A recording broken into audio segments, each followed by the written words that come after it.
RMC Rotten sans flamme. Je m'en fous, moi, je suis pas Didier Deschamps. Bon, Moi, je suis Jérôme Rotten, sélectionneur. Faites entrer l'accusé. Et on n'a peur de rien dans Rotten sans flamme, puisqu'on ouvre le procès de la FIFA et de son président, Gianni Infantino, la fédération internationale qui a annoncé la formule choisie pour le Mondial 2030. Coupe du Monde organisée dans 6 pays et sur 3 continents différents. 3 matchs d'ouverture en Amérique du Sud pour célébrer le centenaire de la compétition. Argentine, Uruguay et Paraguay. Les 101 autres rencontres réparties entre l'Espagne, le Portugal et le Maroc. Alors au-delà du désastre écologique, c'est la décision en elle-même qui pose question. Gianni Infantino a en fait choisi de satisfaire les 2 candidatures déclarées, celle des pays sud-américains, celle du Maroc, du Portugal et de l'Espagne, et ainsi d'ouvrir la voie à l'Arabie Saoudite qui s'est officiellement déclarée pour 2034. Alors ce soir, la FIFA est accusée de tuer la Coupe du Monde, accusation portée par le meilleur joueur du monde en 98, Manu Petit. Ok, Bonsoir tout le monde. procureur. La FIFA sera défendue par Maître Rotten. Bonsoir Maître. Bonsoir. Et le verdict sera rendu par un auditeur qui nous rejoint, Jérôme. Valentin, salut C'est Valentin. qui rendra son verdict. Salut Valentin. Salut les gars, comment ça va? Ça va et toi? Écoute va, nickel. attentivement ce procès, écoute les plaidoiries. La parole donc à l'accusation, Monsieur Petit, pour vous. Gianni Infantino est en train de tuer la Coupe du Monde. Ils ont encore perdu une bonne occasion de briller, la FIFA, par leur intelligence, et surtout, j'ai l'impression que c'est une entité qui est au-dessus du toit du monde et qui passe son temps à faire ce qu'elle a envie de faire sans se soucier un petit peu du monde dans lequel elle vit aujourd'hui. Je ne vais pas parler de toutes les affaires qui sont succédées sur la dernière décennie, parce que là, on peut faire un pamphlet, c'est un pavé, un bon pavé, mais là, quand c'est sorti dans la presse il y a quelques jours, j'ai cru que c'était une plaisanterie, en fait.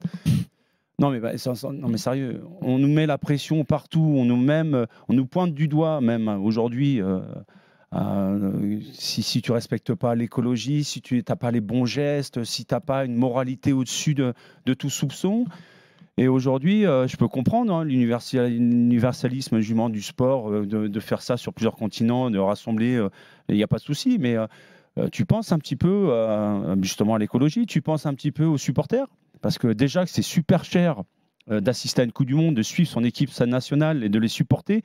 Alors j'imagine que les tarifs, ça va douiller, et surtout pour faire quelques matchs sur un continent.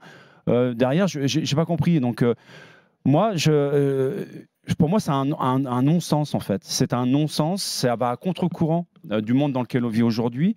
Et encore, ça ne fait que conforter l'image et l'idée que j'ai de la FIFA, qui en fait, c'est une structure qui vit dans un paradis fiscal et qui est en dehors de tout soupçon et qui en fait se fiche royalement de ce qu'ils peuvent faire dans le monde, sauf engranger encore plus d'argent et d'argent et d'argent et d'argent.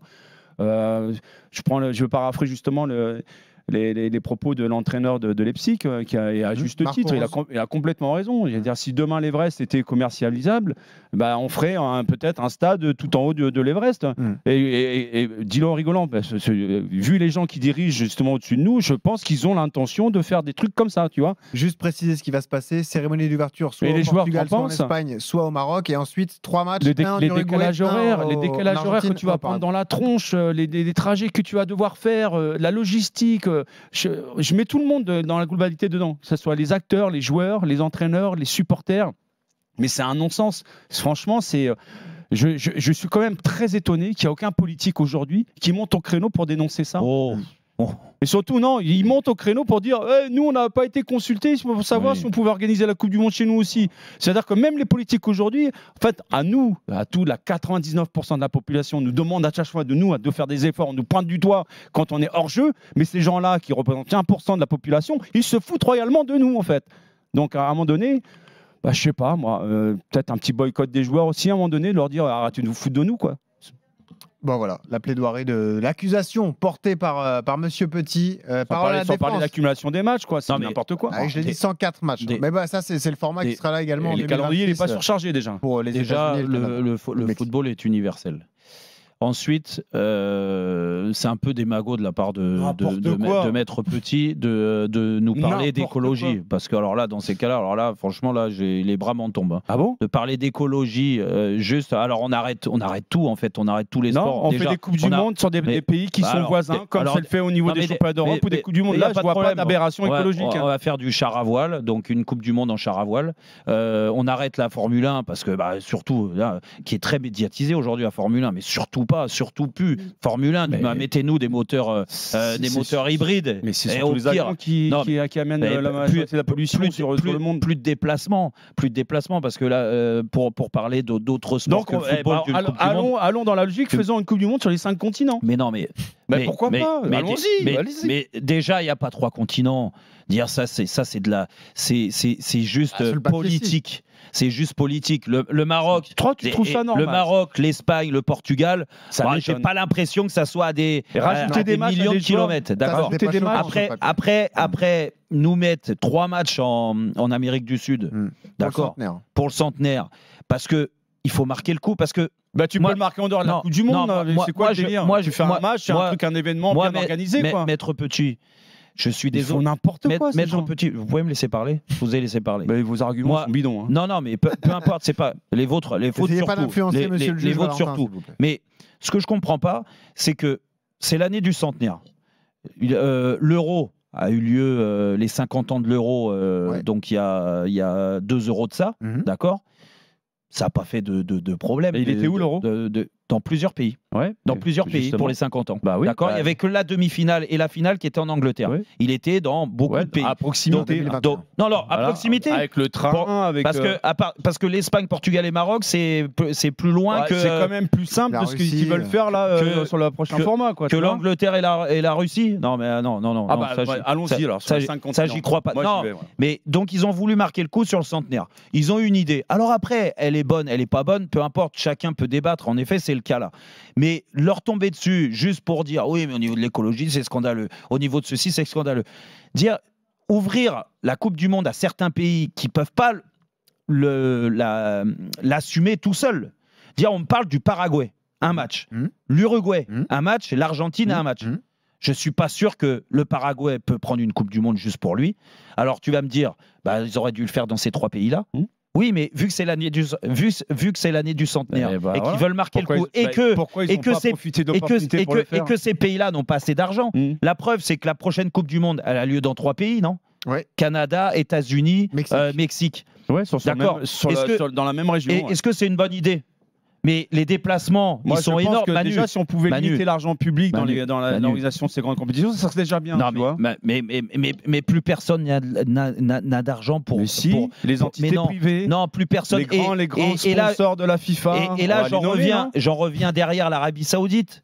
Tout le monde va dire il a fait ça pour la donner à l'Arabie Saoudite. Oui, mais l'Arabie Saoudite, ils vont être comme le Qatar. Le Qatar, on en a fait des débats sur le Qatar, l'écologie, les droits de l'homme, les ceci, cela. À l'arrivée, c'est vrai, les politiques se sont servis beaucoup sur les derniers mois de cette Coupe du Monde au Qatar. On les a beaucoup entendus. Tu demandais qu'on les entende. On les a pas entendus les premières années. Mais les dernières années, ça les intéressait. Et puis depuis, on les entend plus parce que la Coupe du Monde au Qatar, et on y était, ça a été une réussite.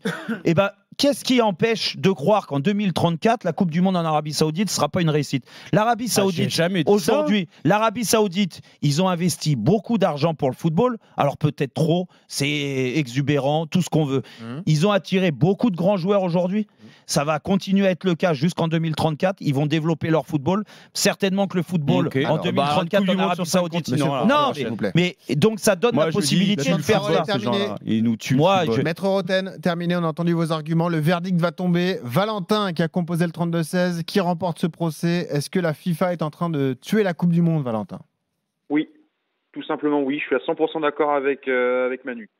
Donc victoire de Manu Petit dans ce procès. Non, mais qui nous donne quelques arguments, Valentin. Pourquoi, Valentin? Moi, je suis tout à fait d'accord avec Manu sur ce qu'il dit, notamment par rapport maintenant où ils veulent faire du pognon. Ils veulent faire que du pognon. Infantino, c'est son seul et unique but. Non, mais Valentin, je te coupe, excuse-moi, mais c'est l'essence même de la vie aujourd'hui. Non, l'essence du football, c'est de réunir les gens, c'est pas de faire du pognon. Non, je suis pas d'accord, Jérôme. Je suis pas du tout d'accord. Je suis désolé. Arrête, Jérôme. Combien ça va encore coûter aux supporters de se déplacer? Imagine, Mais c'est le cas de toutes les Coupes du Monde, Valentin, je suis désolé. Il y aura que des millionnaires dans les tribunes. Au Qatar, on a vu des Argentins qui dormaient dans le désert. Si demain, moi, je veux aller voir un match de la France, que je prends un billet pour voir le match de la France, ou que le premier match, imaginons, il est en Amérique du Sud. Ouais. Donc, je vais aller payer mon déplacement en Amérique du Sud. Il y en a que 3, Valentin, en Amérique du Sud. Et puis après, je vais aller. Oui, mais après, il y aura bien d'autres matchs. Après, ils vont bien jouer après ailleurs. Ils vont jouer en Espagne, au Portugal et au Maroc. Faire un transfert en Espagne ou au Portugal, entre le décalage horaire, entre au niveau de l'écologie, au niveau de l'empreinte carbone, au bout d'un moment, il faut arrêter.